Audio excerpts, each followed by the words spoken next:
You know, I never thought I'd be the kind of person who would install an electric fence around my property, but life has a funny way of pushing you into corners you never expected to find yourself in. It all started with Karen Walsh, our neighborhood's HOA president, who began with small complaints about my mailbox paint and lawn edging, then escalated to issuing fines for my flower choices, shrub height, and even my garden hose reel color. The final straw came when I looked out my kitchen window one morning and saw Karen standing in my yard with hedge clippers, systematically cutting down the privet hedge I'd spent months nurturing, claiming it violated some obscure safety guideline about sight lines. That's when I knew I had to do something drastic, because sometimes you have to fight tyranny with a few thousand volts. My name is Jonathan Moore, and I'm an electrical engineer by trade. After 15 years of dealing with the noise, traffic, and general chaos of city life in Newark, my wife Sarah and I decided it was time for a change. We wanted somewhere quiet, somewhere our kids could ride their bikes without us worrying about traffic, somewhere we could actually hear birds singing in the morning instead of car horns and sirens. I've always been the type of person who values order and quiet. Maybe it comes from working with electrical systems all day. There's something about the precision and logic of circuits that appeals to me. Everything has its place. Everything follows rules, and when you design something correctly, it works exactly as intended. I suppose I was looking for that same kind of predictability in where we lived. Sarah and I had been talking about moving for over a year before we finally started house hunting. Our apartment in Newark was fine for 2 people, but with both kids getting older, Emma was 10 and Jake was 8, we needed more space. More importantly, we needed a safer environment. I was tired of having to escort Emma to the corner store, tired of worrying every time Jake wanted to ride his bike around the block. Emma was at that age where she wanted more independence, but the city just wasn't the right place for a 10-year-old to explore on her own. Every time she asked if she could walk to her friend's house or go to the playground by herself, Sarah and I would have to weigh the risks. Was it safe? Were there too many busy streets to cross? Would there be adequate adult supervision? It was exhausting to constantly worry about their safety. Jake, meanwhile, was obsessed with bicycles, but had nowhere safe to ride. The streets around our apartment were too busy, and the nearest park was several blocks away through some pretty rough neighborhoods. He'd spend hours looking out our apartment window, watching other kids ride their bikes in the small courtyard below, clearly wishing he could join them, but knowing that the concrete space was too small and too crowded to be safe. Sarah worked as a nurse at a local hospital, and she was just as tired of city life as I was. Her commute was actually longer than mine. She had to take public transportation across town every day, and the buses were often late, crowded, and unreliable. She'd come home exhausted not just from her demanding job, but from the stress of getting there and back. We started looking at houses in the suburbs on weekends, driving around different communities and trying to imagine what life would be like in each one. Some places were too expensive, others were too far from our jobs, and many just didn't feel right. We wanted something that felt safe and family-friendly, but not so isolated that we'd feel disconnected from civilization. Fontaine Ridge seemed like the perfect answer. It's a planned community about 40 minutes west of the city, with tree-lined streets, well-maintained sidewalks, and houses that all looked like they belonged in a magazine. The development was only about 10 years old, so everything still had that fresh, intentional feel to it. The houses were colonial style with nice big yards, and every lawn looked like it had been manicured by a professional landscaping crew. What really sold me on the place was the attention to detail. The street signs were all uniform and well-maintained. The sidewalks were in perfect condition, with no cracks or uneven sections. Even the fire hydrants looked like they'd been recently painted. It was clear that someone cared about keeping the community looking its best, and that appealed to my engineering sensibilities. The more I looked around Fontaine Ridge, the more impressed I became with the planning and execution. The streets were laid out in a logical pattern, with wide lanes and plenty of parking. There were designated areas for mail delivery, trash collection, and snow removal. The utility lines were all underground, so there were no unsightly power lines cluttering up the view. Everything seemed designed with both functionality and aesthetics in mind. When we first drove through the neighborhood during our house hunting, I remember thinking that this was exactly what we'd been looking for. The streets were wide and clean, kids were playing in front yards, and everyone we passed gave us friendly waves. It felt like the kind of place where you could settle in and really make a life for yourself. The neighborhood had a real sense of community that was immediately apparent. Unlike our apartment building in Newark, where we barely knew our neighbors' names, Fontaine Ridge felt like a place where people actually talked to each other. We saw families having barbecues in their backyards, neighbors chatting over fences, and kids playing together in groups that clearly crossed property lines. Our house was a 4-bedroom colonial with a 2-car garage and a decent-sized backyard. Nothing too fancy, but it was ours.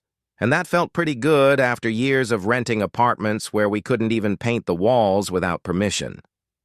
The house had been built in 2015, so everything was still relatively new and in good condition. The previous owners had kept the landscaping pretty basic, just some foundation plantings and a small lawn, which was fine by me. I was looking forward to putting my own stamp on the place. The house itself was well designed and well built. The electrical system was modern and up to code, which I appreciated from a professional standpoint. The plumbing was in good condition, the HVAC system was efficient and properly installed, and the insulation was adequate for our climate. The kitchen had been recently updated with decent appliances, and the bathrooms were clean and functional. What I liked most about the house was the potential I saw in it. The basement was partially finished and would make a perfect workshop space. The backyard was large enough for the kids to play safely, and there was room for a garden if Sarah wanted to try her hand at growing vegetables. The garage was spacious enough for both cars plus storage, and the driveway was positioned so that we wouldn't have to worry about blocking our neighbors. The inspection went smoothly, and we closed on the house in early spring. I remember the feeling of satisfaction I had when I first walked through our front door with the keys in my hand. After all those years of city living, we finally had our own piece of suburbia. The first few months were everything I'd hoped they would be. I set up my workshop in the garage, unpacked all our boxes, and started thinking about what I wanted to do with the yard. Sarah was happy with the kitchen and the extra space, and the kids were already making friends with other kids on the street. Emma joined the neighborhood soccer league, and Jake started hanging out with a group of boys who lived a few houses down. I spent most of my free time that first summer working on small improvements around the house. I installed some better lighting in the garage, upgraded a few electrical outlets, and started planning out what I wanted to do with the landscaping. There's something deeply satisfying about working with your hands on your own property, making improvements that you know will benefit your family for years to come. The kids adapted to suburban life even faster than Sarah and I did. Emma quickly made friends with several girls in the neighborhood, and they'd spend hours riding bikes, playing in the park, and having sleepovers. For the first time in her life, she had the freedom to explore her immediate environment without constant adult supervision. She could walk to her friends' houses, ride her bike to the community playground, and generally experience the kind of childhood that Sarah and I remembered from our own suburban upbringings. Jake was in heaven with all the space and freedom. He'd found a group of boys his age who were just as obsessed with bicycles as he was, and they'd spend entire afternoons racing around the neighborhood, building ramps, and generally having the kind of adventures that weren't possible in our cramped city apartment. For the first time, he could ride his bike whenever he wanted, without us having to worry about traffic or safety.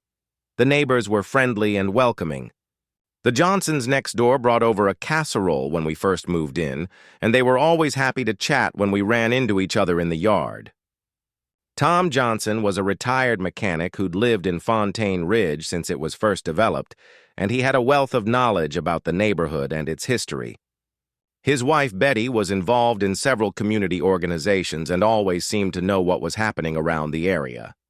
Across the street, the Patel family had kids around the same age as ours, and they quickly became regular playmates. Raj Patel worked in IT for a company downtown, so we had something in common with our technical backgrounds. His wife, Priya, was a teacher, and she and Sarah hit it off immediately. Their kids, Dev and Mira, were close in age to Jake and Emma, and it wasn't long before the four of them were practically inseparable. It felt like the kind of community where people looked out for each other without being too intrusive. If someone was going out of town, neighbors would offer to keep an eye on their house and collect their mail. If a kid left their bike in someone else's yard, it would be returned without any fuss. When the weather was bad, people would check on their elderly neighbors to make sure they were okay. That's when I first learned about the Homeowners Association. I'd heard about HOAs before, of course, but I'd never lived anywhere that had one. The way our real estate agent explained it, the HOA was basically a way for the neighborhood to maintain its standards and property values. They handled things like snow removal from the common areas, maintenance of the entrance sign, and making sure everyone kept their properties looking nice. It sounded reasonable enough. The monthly fee wasn't too bad, about $120, and it seemed like a small price to pay for living in such a well-maintained community. They gave us a copy of the covenants and restrictions when we closed on the house, and I skimmed through it. Most of it seemed like common sense stuff. Keep your grass cut, don't paint your house purple, don't park boats in your driveway. Nothing that would affect how we wanted to live. I should have read it more carefully. The document was actually quite thick, about 40 pages of dense legal language covering everything from architectural guidelines to landscaping requirements to rules about pets and parking. At the time, I figured it was mostly boilerplate stuff that rarely got enforced. The important thing was that we were finally homeowners in a nice, safe neighborhood. My first real interaction with the HOA came about 2 months after we moved in. I was outside working on some landscaping. Nothing fancy, just pulling some weeds and planting a few flowers along the front walk, when this woman came walking up my driveway. She was probably in her mid-50s, with short blonde hair and the kind of determined stride that suggested she was used to being in charge. She was carrying a clipboard and had a small digital camera hanging around her neck, which should have been my first clue that this wasn't just a social visit. She introduced herself as Karen Walsh, the HOA president, and said she was just stopping by to welcome us to the neighborhood and see how we were settling in. Karen seemed friendly enough at first. She asked about where we'd moved from, what I did for work, how we were liking the area. I told her about my job as an electrical engineer, mentioned that we'd moved from Newark, and said that we were really enjoying the peace and quiet of suburban life. She nodded approvingly and said that most residents found Fontaine Ridge to be a big improvement over city living. But then she started looking around the yard with what I can only describe as a critical eye. She pointed out that the mulch around the foundation plantings looked a little thin and suggested I might want to add some more before the next HOA inspection. She mentioned that the mailbox post could use a touch-up with paint, and that I should probably edge the lawn along the driveway to keep it looking neat. She also noticed that I'd planted some marigolds along the front walkway, and mentioned that while annual flowers were certainly allowed, I should make sure they were planted in properly defined beds rather than just scattered along the path. She suggested I might want to install some kind of edging to create a more structured look. I thanked her for the suggestions and figured I'd take care of those things over the weekend. It seemed like the kind of community pride thing that probably helped keep property values up, so I didn't mind putting in a little extra effort. Karen seemed like someone who took her role seriously, and I could appreciate that kind of dedication to maintaining neighborhood standards. Before she left, Karen mentioned that she tried to walk through the neighborhood at least once a week to check on how things were looking, and that she'd probably see me around again soon. She said that most new residents had a learning curve when it came to understanding all the community guidelines, but that everyone eventually figured out how to keep their properties in compliance. What I didn't realize was that this was just the beginning. Over the next few months, I started to understand that Karen Walsh took her role as HOA president very seriously. Maybe too seriously. She seemed to make it her personal mission to patrol the neighborhood on a regular basis, looking for any violation of the community standards. I'd see her walking around with a clipboard and a camera, stopping in front of houses and making notes. At first, I thought it was kind of admirable. Here was someone who really cared about maintaining the neighborhood's appearance. Karen had a very systematic approach to her inspections. She'd start at the entrance to the neighborhood and work her way through each street, spending several minutes in front of each house. I watched her from my home office window sometimes, fascinated by her methodical process. She'd photograph anything that looked questionable, make notes on her clipboard, and occasionally take measurements with a small tape measure she carried in her pocket. It became clear that she had memorized every single rule in the HOA covenant document. She could spot violations that I wouldn't have noticed if someone pointed them out to me. A mailbox that was 2 inches too far from the curb. A flower bed that extended 6 inches beyond the approved boundary. A garden hose that was visible from a certain angle on the street. What struck me most about Karen's approach was how she seemed to genuinely enjoy the process. She had this focused, almost predatory look when she was examining properties. I started to wonder if she'd missed her calling as some kind of inspector or auditor. She certainly had the temperament for finding fault with things. I also noticed that she had developed relationships with certain residents who seemed to act as her unofficial informants. Mrs. Henderson from 3 houses down was particularly helpful in this regard. I'd often see her having conversations with Karen, pointing toward various properties and making gestures that suggested she was reporting on her neighbors' activities.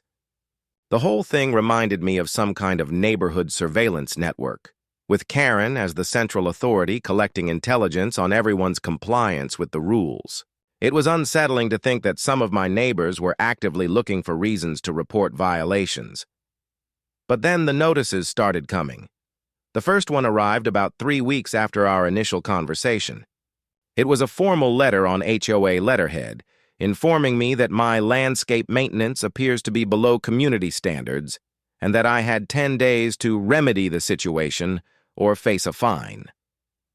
The specific violation was listed as insufficient mulch depth around foundation plantings.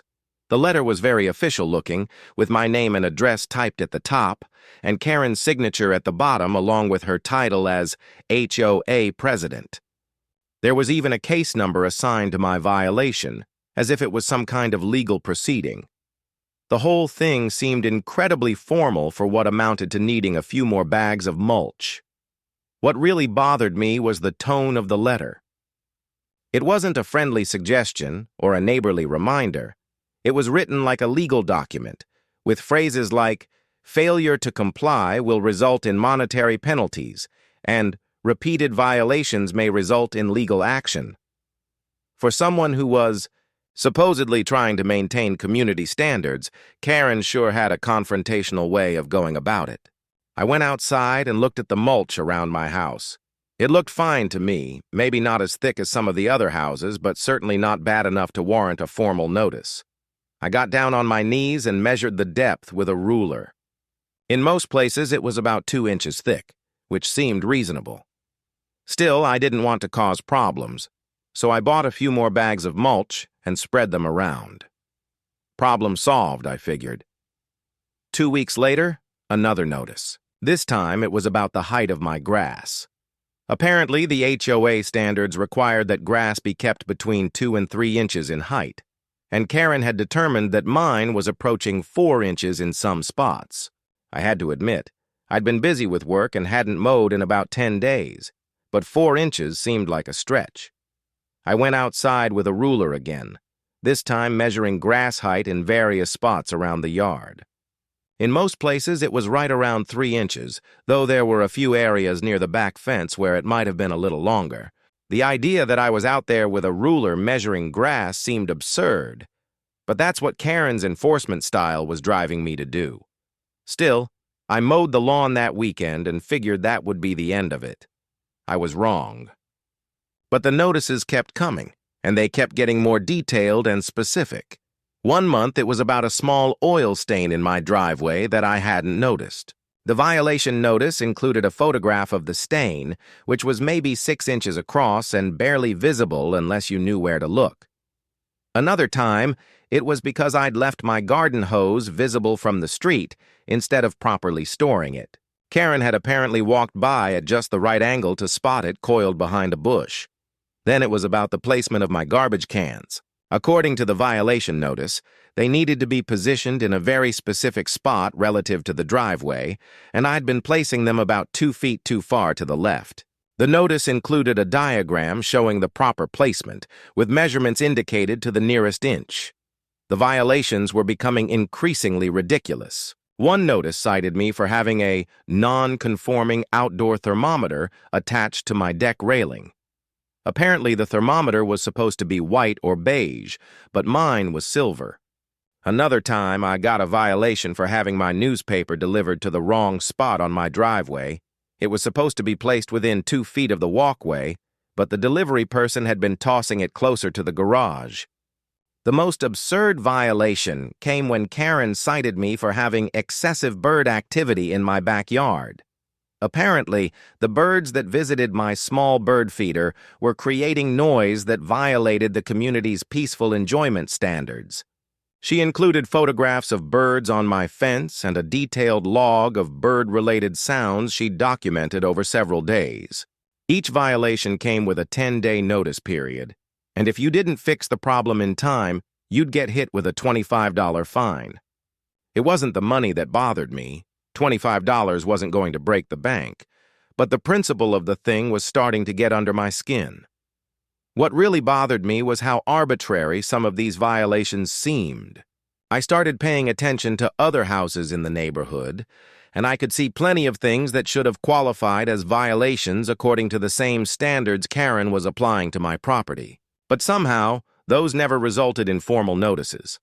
I started paying closer attention to the HOA covenant document, really reading through all the fine print that I'd skimmed over before. What I found was incredible. There were restrictions on everything you could imagine. The types of flowers you could plant, the colors you could paint your shutters, the materials you could use for walkways, even the style of outdoor light fixtures that were acceptable. The document was like a legal encyclopedia of suburban micromanagement.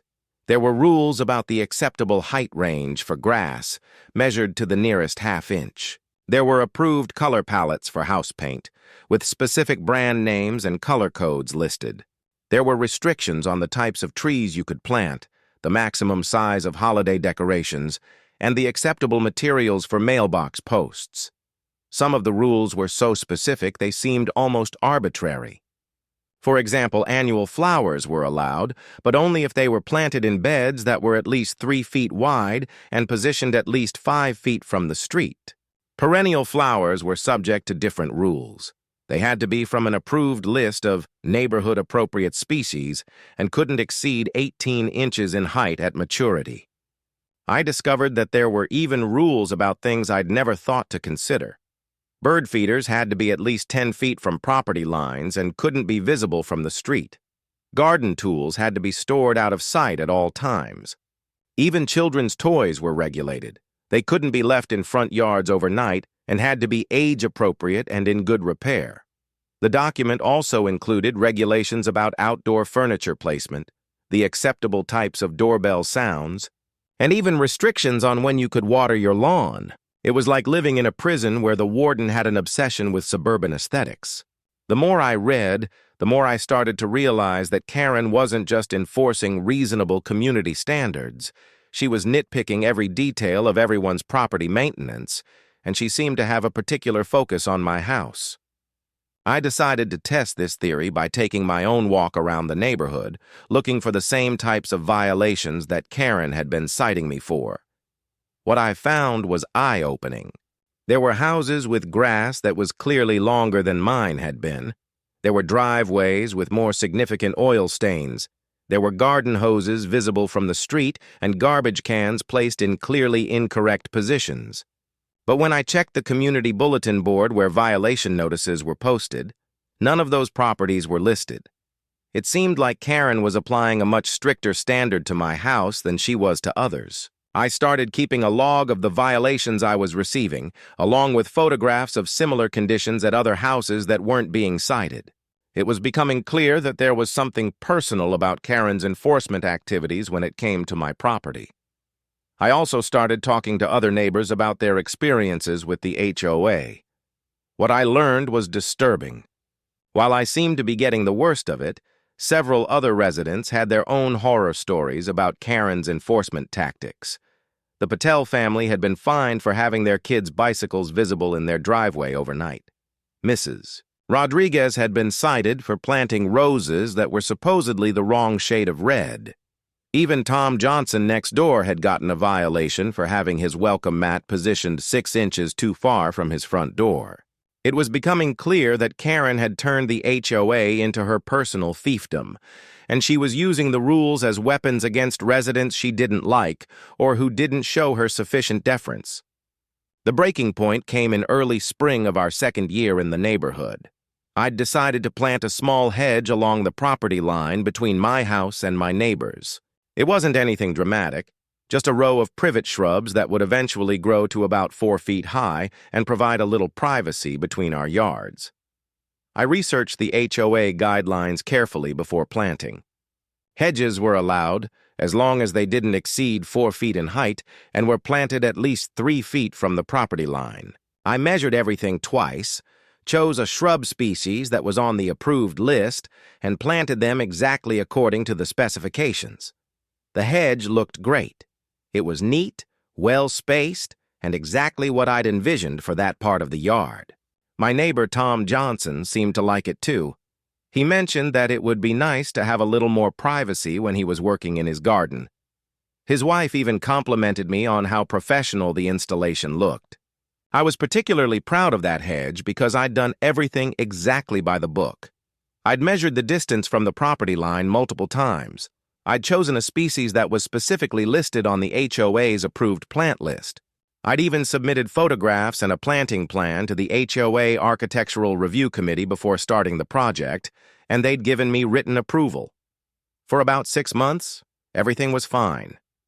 The hedge grew slowly but steadily, and I kept it neatly trimmed.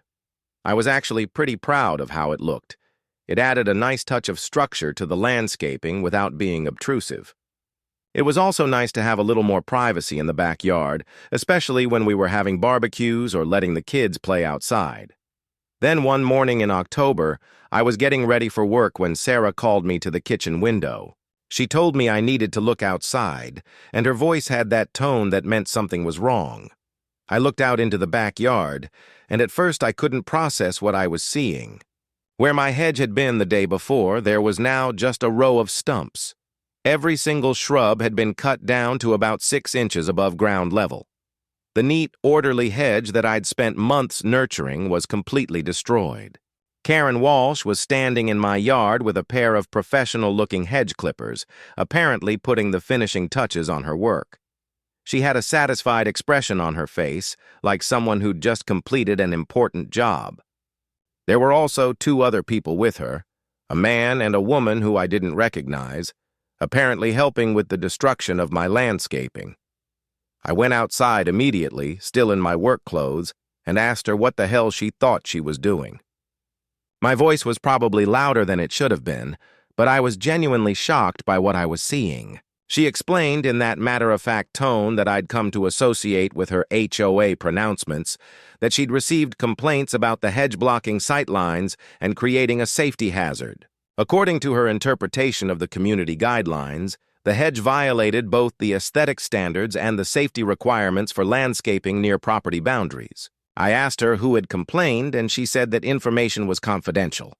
I asked her why she hadn't given me a notice and an opportunity to address the problem like she had with all the previous violations. She said that safety issues required immediate action and that she had the authority to remedy violations that posed a risk to the community. I asked her to show me exactly which part of the HOA documents gave her the authority to come onto my property and destroy my landscaping without my permission.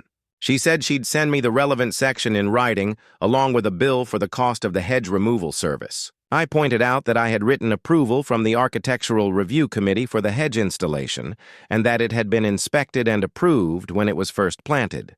She said that approvals could be revoked if circumstances changed or if safety concerns arose after the initial installation. The 2 people helping her, who I later learned were members of the HOA board, didn't say much during this conversation. They just continued cleaning up the debris from my destroyed hedge and loading it into a truck they'd brought for the purpose. That's when I realized that Karen Walsh had crossed a line that couldn't be uncrossed. This wasn't about community standards or property values anymore. This was about power, and she'd decided that she had the right to do whatever she wanted to my property as long as she could find some way to justify it with the HOA rules. I was done being reasonable. I was done trying to comply with every arbitrary standard and microscopic regulation. Karen wanted to play hardball, and I was finally ready to play back. I just needed to figure out how to do it without breaking any rules myself. After Karen destroyed my hedge, I spent a lot of time thinking about how to handle the situation. My first instinct was to confront her directly, maybe at the next HOA meeting, or to file some kind of complaint with whatever higher authority governed homeowners associations. But the more I thought about it, the more I realized that those approaches would probably just escalate the conflict without actually solving the problem.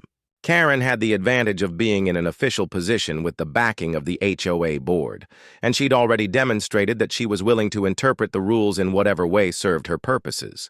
If I tried to fight her through official channels, she'd probably just find new ways to make my life difficult while staying technically within her authority. I needed a different approach.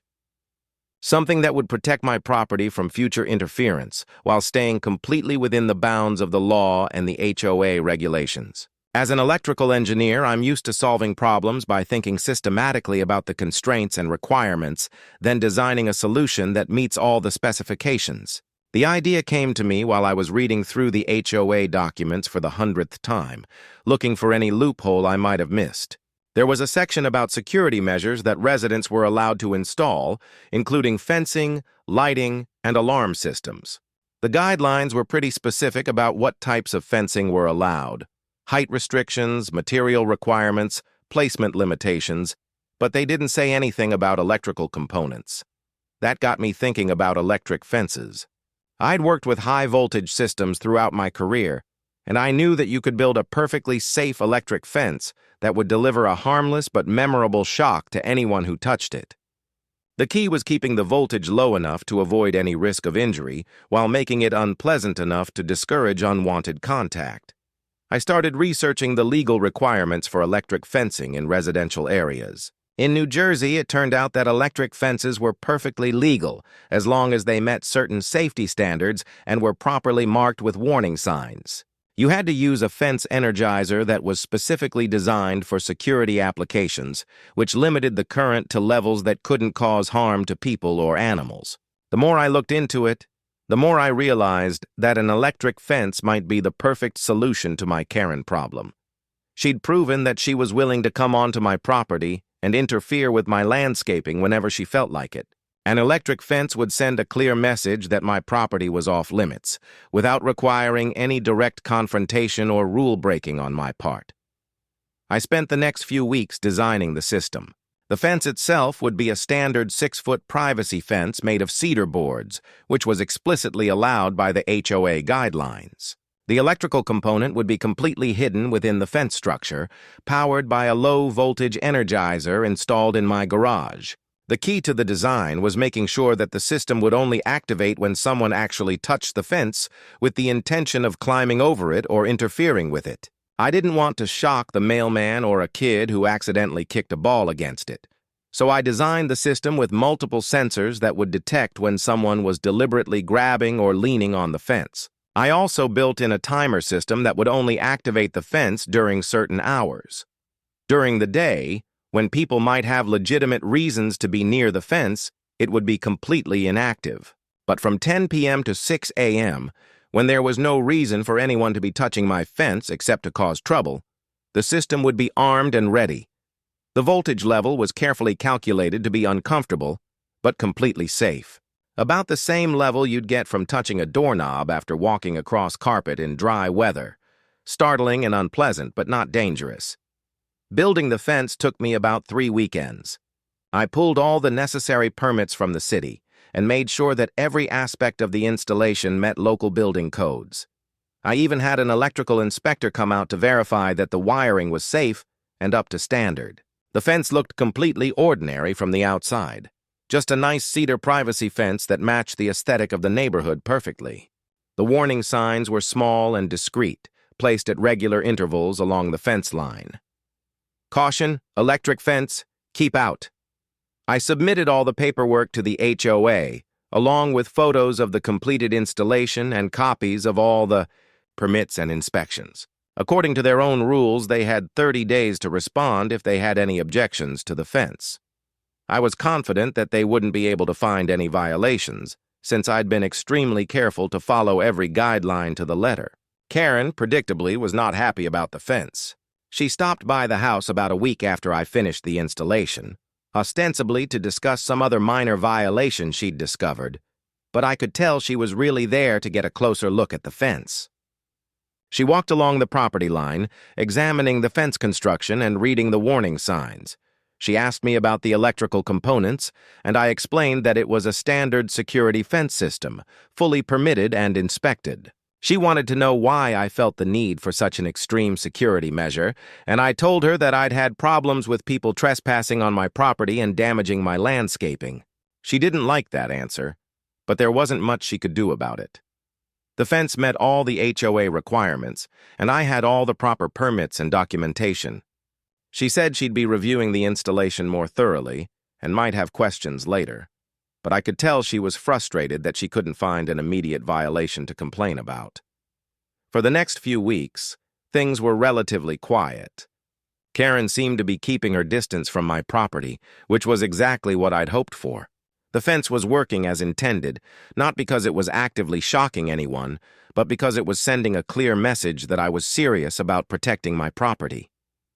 But I knew Karen well enough by that point to know that she wouldn't give up that easily. She was the type of person who saw any resistance to her authority as a personal challenge. It was only a matter of time before she tested the boundaries again. The test came on a Thursday night in November. I was in my home office working on some project documentation when I heard the unmistakable sound of the fence energizer activating. It was a brief, high-pitched buzz that lasted about half a second, followed immediately by what I can only describe as a very colorful string of profanity coming from somewhere near the back corner of my yard. I looked out the window and saw Karen Walsh standing about 10 feet away from the fence, holding her right hand and looking absolutely furious. She'd obviously touched the fence and gotten the shock she deserved, and she was not taking it well. I went outside to see what was happening, and Karen immediately started yelling at me about the fence. She claimed that I'd deliberately tried to hurt her, that the fence was dangerous and probably illegal, and that she was going to call the police and have me arrested for assault. I stayed calm and asked her what she'd been doing on my property at 11 o'clock at night. She said she'd been conducting a routine inspection of the neighborhood and had noticed some potential violations that needed to be documented. When I pointed out that the fence was clearly marked with warning signs, she said that the signs were too small and not sufficiently visible.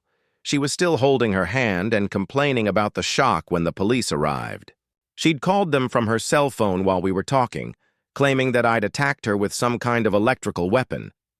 The responding officer was a middle-aged guy who seemed more amused than concerned about the situation. He listened to Karen's complaint, then asked to see the fence and the warning signs.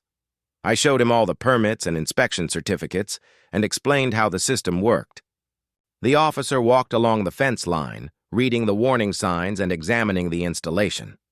He asked me about the voltage levels and safety features, and I explained that it was a standard security fence system, no different from what you'd find protecting commercial properties or agricultural areas.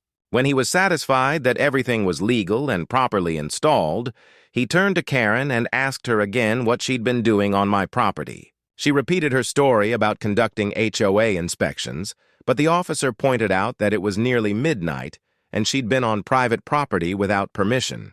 He explained to both of us that the fence was perfectly legal, that the warning signs were adequate and properly placed, and that anyone who chose to ignore those warnings and touch the fence was accepting the consequences of their actions. He suggested that in the future, HOA inspections should be conducted during daylight hours and from public property only. Karen was clearly not satisfied with this response, but there wasn't much she could do about it. The officer had essentially confirmed that I'd done nothing wrong and that she'd been trespassing when she got shocked. After the police left, Karen stood in my driveway for a few minutes, probably trying to think of some other way to cause problems for me. But eventually, she got in her car and drove away, and I went back inside feeling more satisfied than I'd felt in months. The fence had worked exactly as intended. Karen had tested it, learned that I was serious about protecting my property, and discovered that she couldn't use her HOA authority to override my legal right to install security measures on my own land. More importantly, word of the incident spread quickly through the neighborhood. By the next day, it seemed like everyone knew that Karen had been shocked by my fence while trying to conduct one of her midnight inspections. Some people thought it was hilarious, others were concerned about the safety implications, but everyone was talking about it. For the first time since I'd moved to Fontaine Ridge, I felt like I had some control over my own property and my relationship with the HOA. Karen had pushed me too far, and I'd pushed back in a way that was both legal and effective. The best part was that I'd done it all by following the rules more carefully than she did. After the electric fence incident, Karen's authority quickly crumbled as other neighbors came forward with their own stories of harassment and unreasonable violations. The vote to remove her as president was almost unanimous, and she was replaced by Bob Martinez, a retired teacher who promised reasonable enforcement focused on actual community issues rather than microscopic infractions. Karen moved away 3 months later, probably to terrorize homeowners in some other development, while I kept my electric fence in place and added decorative lights to make it look more festive. It had become a neighborhood symbol of standing up to tyranny and a reminder that sometimes the best solution to an unreasonable problem is a creative, completely legal engineering response.